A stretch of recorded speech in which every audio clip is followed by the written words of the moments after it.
Olá, graça e paz.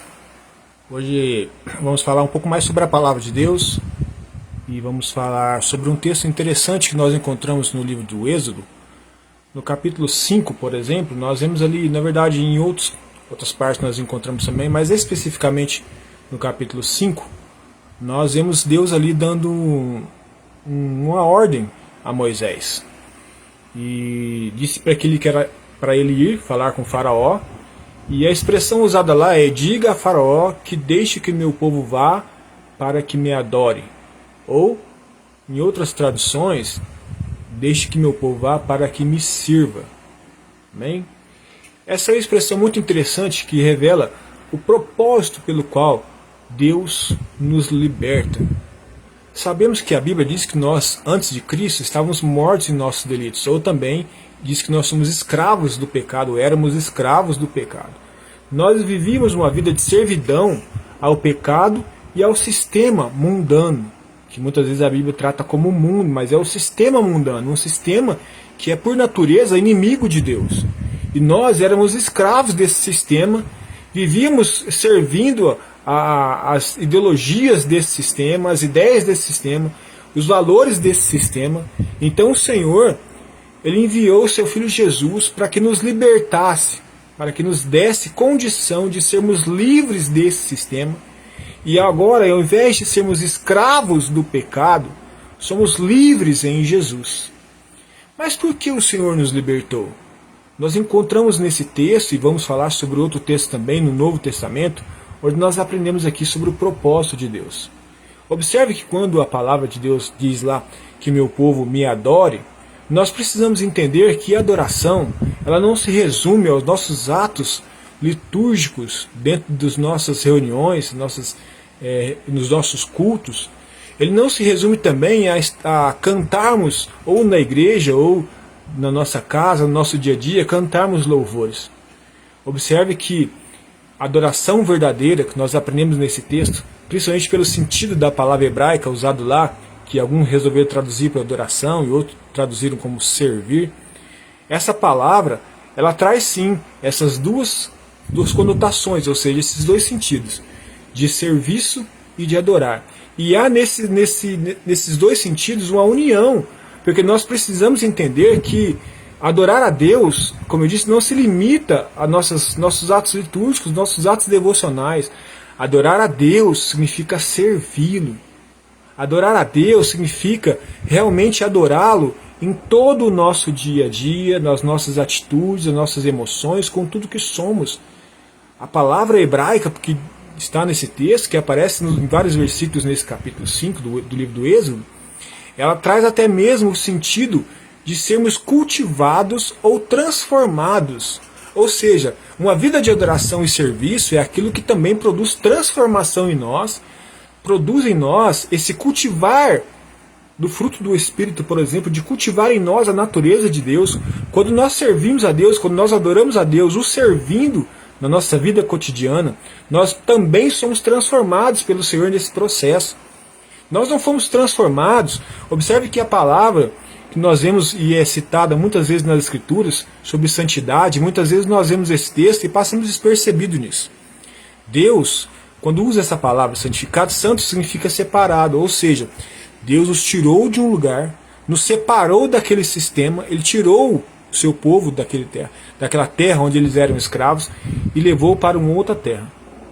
É claro que nós não vamos falar aqui do processo até chegar na terra prometida, porque o processo de servir e adorar começou no deserto mesmo, né?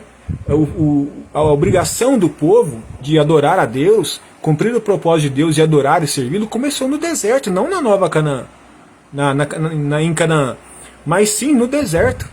Ou seja, independente do lugar, independente se você está numa terra que manda leite e mel ou no deserto, você precisa entender que você foi tirado daquele lugar. Jesus o tirou do pecado e nos santificou, ou seja, Ele nos consagrou a Ele. E quando fala que nos consagrou ou nos santificou, Ele não o fez assim somente para nos colocar em um pedestal, em um andor ou numa estante e ficarmos ali estáticos. Mas Deus nos chamou para uma vida dinâmica, onde nessa vida dinâmica nós o adoramos e o servimos.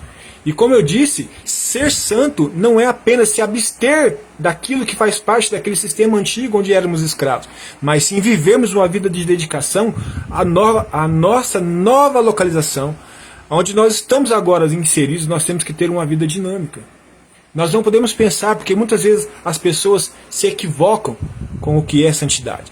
Por exemplo, uma pessoa que era escravo de um vício, por exemplo, no mundo, era escravo da prostituição, era escravo da bebida, da droga, sei lá do que ele era escravo, de alguma coisa. E quando ele é chamado para essa santidade, ele acha que é porque ele se abstém daquilo, ou seja, ele não mais faz parte daquilo, já é o suficiente. Mas a palavra santidade, a palavra santo não significa isso. A palavra que é escrita lá no livro do Êxodo, quando Deus deseja e revela o seu propósito em libertar o povo, não é apenas para que o povo vá e se abstenha das coisas do Egito, mas que se abstenha das coisas do Egito, mas que sirva ao Senhor, que tenha uma vida dinâmica, antes servindo ao Egito, amassando tijolo, e agora servindo ao reino de Deus. Ou seja, nós agora que somos santos, não estamos uma vida de inércia, uma vida ali onde estamos parados e contentes, ou talvez satisfeitos, ou se contentando em apenas não fazer mais parte do Egito. Não se contaminar mais com o vício, com a prostituição, com o adultério. Mas Deus espera algo além disso. Observe que lá em Romanos, agora vamos falar do Novo Testamento, que eu gosto muito de apoiar o texto do Antigo Testamento com o texto do Novo Testamento. Senão nós vamos falar de judaísmo. Então nós vamos falar de cristianismo.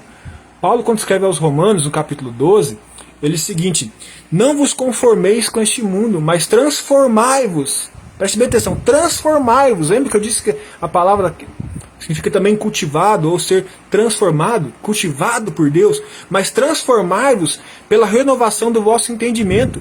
E aí diz que nós temos que oferecer a Deus um culto racional. E o culto racional, lá não está falando de um culto organizadinho, tudo bem cronologicamente realizado. Não, lá está falando de um culto racional, é do nosso serviço a Deus. Observe que Deus está dizendo que nós temos que transformar a nossa mente, transformar o nosso modo de enxergar a vida.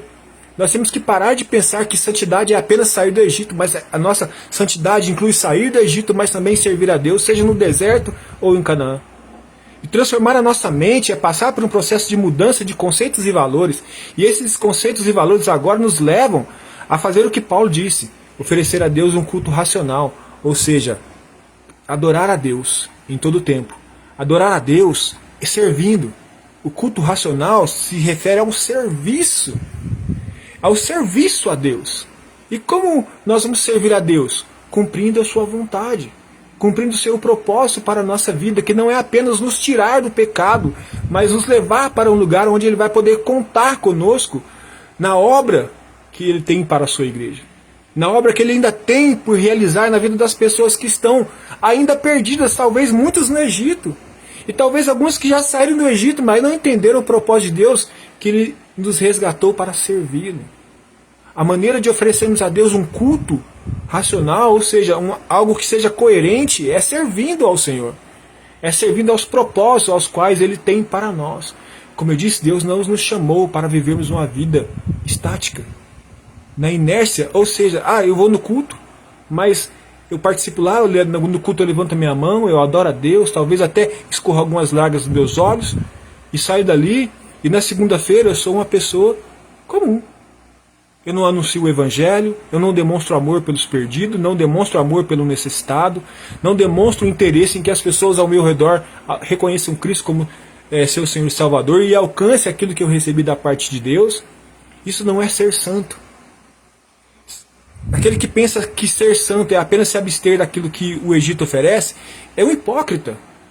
Porque, convenhamos, muitas pessoas, talvez você conheça pessoas nesse sentido, que abandonaram práticas moralmente incorretas do mundão, mas não estão na igreja. E conseguiram vencer isso.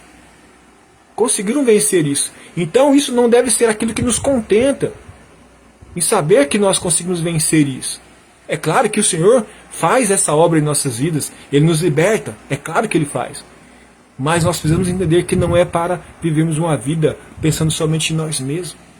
Então Deus me libertou, agora eu vou ver minha vidinha aqui, pensar só em mim, nas minhas coisas.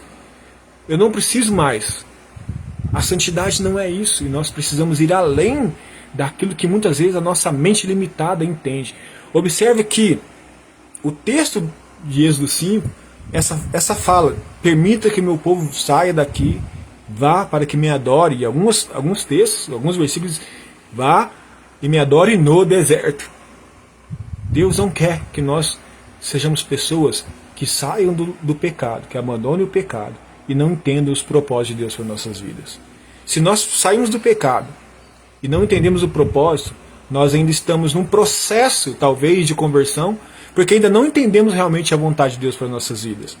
E a Bíblia diz lá em Romanos que quando nós entendemos isso, quando nós entendemos que o nosso papel é servir a Deus, oferecer o culto racional, esse serviço, a partir de um processo de mudança da nossa mente, de mudança de valores, de maneira como enxergamos a vida, de entendermos que agora não vivemos mais para nós mesmos, mas nós vivemos para o Senhor, aquele que nos libertou, e nós temos que oferecer a Ele essa vida de serviço. Então, o apóstolo Paulo diz, então vocês experimentarão a boa, perfeita e agradável vontade de Deus.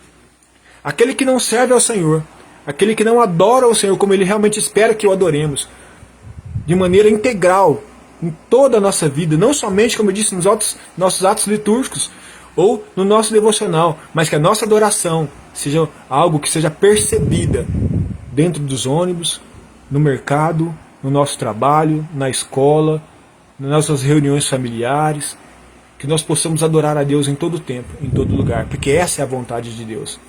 Que esse ano, esse é o primeiro vídeo que eu gravo esse ano, que esse ano seja um ano onde nós possamos realmente entender o propósito pelo qual o Senhor nos libertou. Não pense que você agora é santo porque você está longe da terra do pecado, porque Deus te tirou do mundo. Não pense que você já é santo, porque santo significa consagrado. Consagrado é separado para um propósito, separado para alguém e para um propósito. Deus tem propósito para a sua vida, e o propósito de Deus para mim e para a sua vida não é que sejamos pessoas que se contentem em estar ali estáticas, estar ali num pedestal, estar ali numa estante como alguns ídolos, estamos ali quietinhos. E é o santo. Não, não é santo. Santo é aquele que entende por que foi santificado. Santo é aquele que entende o propósito pelo qual foi santificado e vive esse propósito. E assim nós vamos desfrutar da boa, perfeita e agradável vontade de Deus. Muitas vezes não estamos desfrutando da boa, perfeita e agradável vontade de Deus porque não estamos vivendo o propósito de Deus. Não estamos oferecendo a Deus um culto racional. Não estamos oferecendo a Deus a verdadeira adoração a qual Ele espera que ofereçamos a Ele. Uma adoração que é expressada no nosso serviço ao reino de Deus, que é expressada no nosso serviço ao Rei Jesus, é expressada no nosso serviço aos súditos desse reino, que são nossos irmãos, as pessoas às quais o Senhor espera que nós possamos estar dispostos, sempre dispostos e atentos às necessidades que se apresentam diante de nós para que nós possamos servir as pessoas. É isso que o Senhor espera de nós, que esse seja o ano em que nós possamos servir ao Senhor, que nós possamos adorá-lo da maneira correta, que nós possamos ter um ano de serviço, onde possamos entender que quando o Senhor vier e Ele procura os verdadeiros adoradores, que Ele possa encontrar os verdadeiros adoradores, servindo a Ele, adorando Ele em todo o tempo e servindo ao Senhor com um coração quebrantado, com um coração ardente pelo serviço ao Senhor, porque esse é o propósito dele para as nossas vidas. Amém? Gostaria de fazer uma oração para que nós possamos clamar ao Senhor para que Ele nos ajude nesse processo. Amém? Gostaria que você fechasse seus olhos, você que me acompanha, feche seus olhos em nome de Jesus. Deus Todo-Poderoso, em nome de Jesus, nós aprendemos com a Tua palavra que é uma palavra que não volta vazia, antes ela cumpre o propósito dela. Senhor, que essa palavra que tem um propósito de trazer à nossa consciência a importância do serviço ao Senhor, a importância de adorarmos ao Senhor, não apenas com o levantar de nossas mãos, com o abrir dos nossos lábios, mas que possamos entender que a nossa adoração ela deve ser também expressada e principalmente expressada no nosso serviço ao Senhor e ao seu reino, e que em nome de Jesus que nós possamos durante esse ano 2025 oferecer ao Senhor esse culto racional, esse serviço, que nós possamos entender através da transformação que há na nossa mente, porque muitas vezes o mundo nos ensina algo diferente.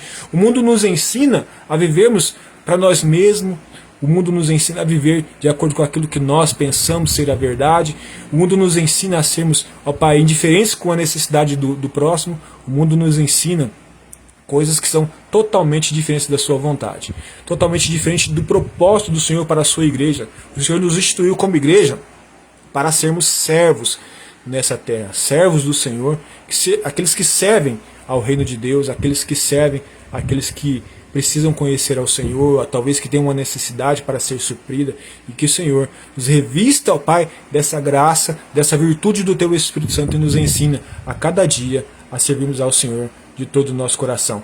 E assim, Pai, que a sua igreja desfrute nesse ano da verdadeira, boa, perfeita e agradável vontade do Senhor, servindo a Ti, glorificando ao Senhor com toda a sua existência. Amém? Em nome de Jesus. Deus abençoe a sua vida e um feliz 2025 para vocês, hein?